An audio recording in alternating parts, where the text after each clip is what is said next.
ప్రధాని మోడీ అదేవిధంగా రాహుల్ గాంధీ పోటీ చేసిన 2 స్థానాల్లో కూడా ఆధిక్యంలో ఉన్నట్లు మనకు కనిపిస్తుంది. అమేథీలో స్మృతి ఇరానీ, రాహుల్ గాంధీ అక్కడి నుంచి తప్పుకున్నప్పటికీ అక్కడ స్మృతి ఇరానీ వెనుకబడే ఉన్నారు. దీనికి సంబంధించి మా ఢిల్లీ ప్రతినిధి గోపి లైవ్లో అందుబాటులో ఉన్నారు. గోపి, మొత్తానికి ఎన్డీఏ అధికారంలోకి వచ్చినట్లు కనిపిస్తుంది. మ్యాజిక్ మార్క్ దాటేసింది. ఆల్మోస్ట్ ట్రెండ్ ఇలానే కొనసాగే అవకాశం కనిపిస్తుంది. అయితే ఇండియా కూటమి కూడా ఖచ్చితంగా మెరుగైన సీట్లు 225 అంటే చాలా మంచి సీట్ల పైనే ఆధిక్యం సాధిస్తుంది. అటు సమాజ్వాదీ పార్టీ ఉత్తరప్రదేశ్లో చాలా కీ రోల్ ప్లే చేసే అవకాశం కనిపిస్తుంది. ఎలా చూస్తారు నేషనల్ ఫలితాలు? ప్రధాని మోడీ కానీ రాహుల్ గాంధీ కానీ ముందంజలో ఉన్నారు, స్మృతి ఇరానీ వెనుకంజలో ఉంది. ఏంటి మొత్తం నేషనల్ వైడ్ ఫలితాలు ఎలా కనిపిస్తున్నాయి?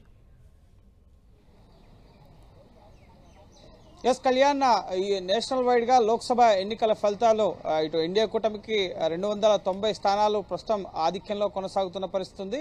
220 స్థానాలకు పైగా ఇటు ఇండియా కూటమి, అలాగే 30 స్థానాల్లో ఇతరులు ప్రస్తుతం ఆధిక్యంలో కొనసాగుతున్నారు. ట్రెండ్స్ మారే అవకాశం కూడా కనిపిస్తుంది.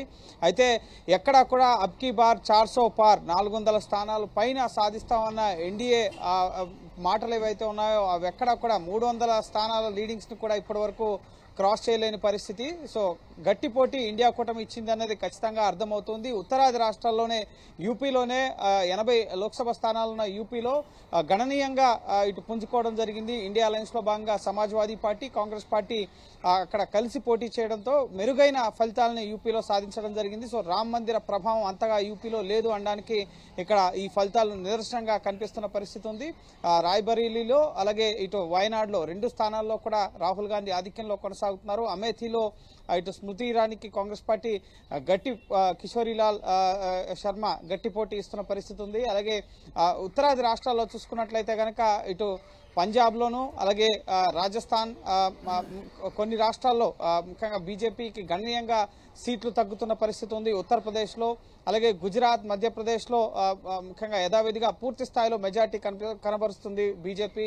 ఇటు హిమాచల్ ప్రదేశ్ కానీ ఉత్తరాఖండ్ కానీ కొన్ని రాష్ట్రాల్లో పూర్తి స్థాయిలో మెజార్టీ కనబరుస్తున్న పరిస్థితి. ఈశాన్య రాష్ట్రాల్లో కూడా కొంత మెజార్టీని బీజేపీ కనబరుస్తున్న పరిస్థితి ఉంది. అయితే గతంతో పోలిస్తే సుమారు 50-60 స్థానాల వరకు గతంలో గెలుపొందిన స్థానాల్లో కూడా ప్రస్తుతం ట్రైలింగ్లో బీజేపీ కొనసాగుతున్న పరిస్థితి ఉంది. ఎక్కడా కూడా 300 స్థానాల పై మార్క్కి ఆధిక్యం స్థాయిని చేరుకోలేని పరిస్థితి ఉంది. సో ఇదే విధంగా కొనసాగితే కనుక 290-280 మధ్యలో ముఖ్యంగా ఎన్డీఏ సెటిల్డ్ అయిన అవకాశం అయితే కనిపిస్తోంది. సో ఇండియా కూటమి గట్టి పోటీ ఇచ్చింది. దక్షిణాది రాష్ట్రాల్లో ప్రధానంగా కేరళలో ఇటు కాంగ్రెస్ పార్టీ గణనీయంగా అక్కడ ఫలితాలను సాధిస్తున్న పరిస్థితి. తమిళనాడులో డిఎంకే కాంగ్రెస్ కూటమి అక్కడ మంచి ఫలితాలను సాధిస్తున్న పరిస్థితి ఉంది. కర్ణాటకలో మాత్రం జేడీఎస్ అలాగే బీజేపీ కలిపి అక్కడ 20 స్థానాల వరకు గెలుపొందే పరిస్థితి కనిపిస్తుంది.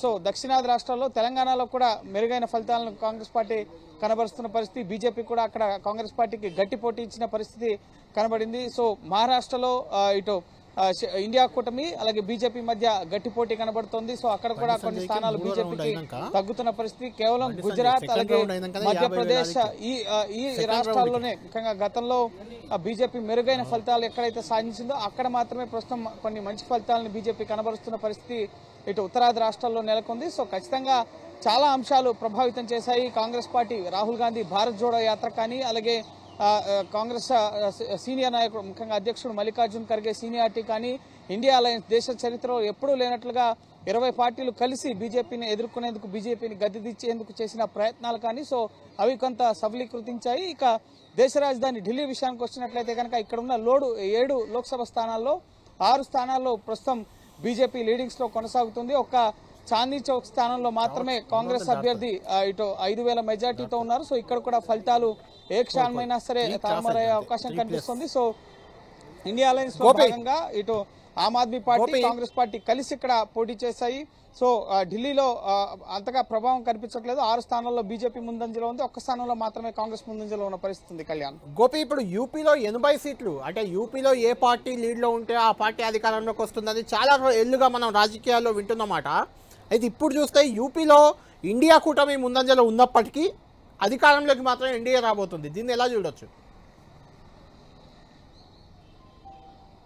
ఎస్, యూపీలో 80 స్థానాల్లో గత 2 టర్మ్స్ లో కూడా సుమారు 60 స్థానాల వరకు కూడా ఎన్డీఏ పార్టీలు, బీజేపీ అలాగే ఇతర అలయన్స్ పార్టీలు అక్కడ విజయం సాధించాయి. ఈసారి ముఖ్యంగా ప్రస్తుతం 30 స్థానాలకు పైగా మాత్రమే బీజేపీ లీడింగ్స్ లో ఉన్న పరిస్థితి. ఓవరాల్ గా ఎన్డీఏ 40 స్థానాల వరకు కూడా లీడింగ్స్ లో కొనసాగుతున్న పరిస్థితి.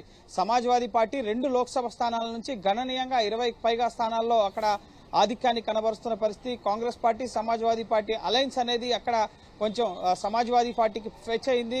సో ఓట్ బ్యాంక్ మళ్ళడంతో బీజేపీ ముఖ్యంగా అక్కడ బీఎస్పీ ఇటు బీజేపీతో కలిసి ఉంటే కనుక మెజార్టీ సీట్లు బీజేపీకి వచ్చి ఉండేవి. కానీ బీఎస్పీ ఇండిపెండెంట్ గా ఓట్లను చీల్చడంతో ఇటు సమాజ్వాదీ పార్టీ, ఇండియా అలయన్స్ కూడా కొంత ఓట్ల ప్రభావం, సీట్ల ప్రభావం అనేది తగ్గింది. సో యూపీలో ఈ అయోధ్య రామ మందిర నిర్మాణం అనేది చాలా పెద్ద ఎత్తున ప్రభావం చూపుతుంది అని చెప్పి భావించారు. కానీ ఆ తరహా ప్రభావం ఏది కూడా యూపీలో కనిపించలేదు. ఈవెన్ అయోధ్య కాన్స్టిట్యున్సీలో కూడా చాలా తక్కువ లీడింగ్స్ లోనే బీజేపీ కొనసాగుతున్న పరిస్థితి. సో రామ మందిర నిర్మాణ ప్రభావం అనేది దాన్ని జై శ్రీరామ్ నినాదాన్ని భారీగా ప్రజల్లోకి తీసుకెళ్లడం జరిగింది బీజేపీ. కానీ అంతగా యూపీలో ప్రభావం అనేది చూపించలేదు. సో ఖచ్చితంగా లోకల్ ఇష్యూస్ అనేవి యూపీలో 2 టర్మ్స్ గా అక్కడ యూపీలో బీజేపీ విజయం సాధించింది. కాబట్టి అక్కడ ఉన్న ప్రజా వ్యతిరేకత అనేది సమాజ్వాదీ పార్టీ ఇండియాకి ప్లస్ అయింది. గోపి, అక్కడ బీఎస్పీ ప్రభావం ఏమన్నా పడిందా? దానివల్ల ఇలాంటి ఫలితాలు ఏమన్నా ఇండియా కూటమికి అడ్వాంటేజ్ గా మారిందా, లేకుంటే నష్టం జరిగిందా? ఎలా చూడాలి దాన్ని? ఎస్, బీఎస్పీ వల్ల కొంత బీజేపీకే నష్టం వాటిల్లినట్లుగా తెలుస్తుంది. 2% ఓట్ షేర్, ఇప్పటి వరకు ఉన్న ఓట్ షేర్ లో 2% ఓట్ షేర్ ని బీఎస్పీ ఖాతాలో వేసుకుంది. అలాగే 20% వరకు కూడా కాంగ్రెస్, సమాజ్వాదీ పార్టీలు తమ ఓట్ షేర్ ను మెరుగుపరుచుకున్న పరిస్థితి ఉంది. సో లోకల్ ఫ్యాక్టర్స్ ఇటు బీఎస్పీ, ఇండియా అలయన్స్ లో ఉంటే గనక ఇండియా అలయన్స్ కి ఉపయోగపడేది. కానీ సొంతగా పోటీ చేయడం వల్ల బీజేపీకే ఇక్కడ నష్టం వాటిల్లిన పరిస్థితి ఉంది. Thank you Gopi.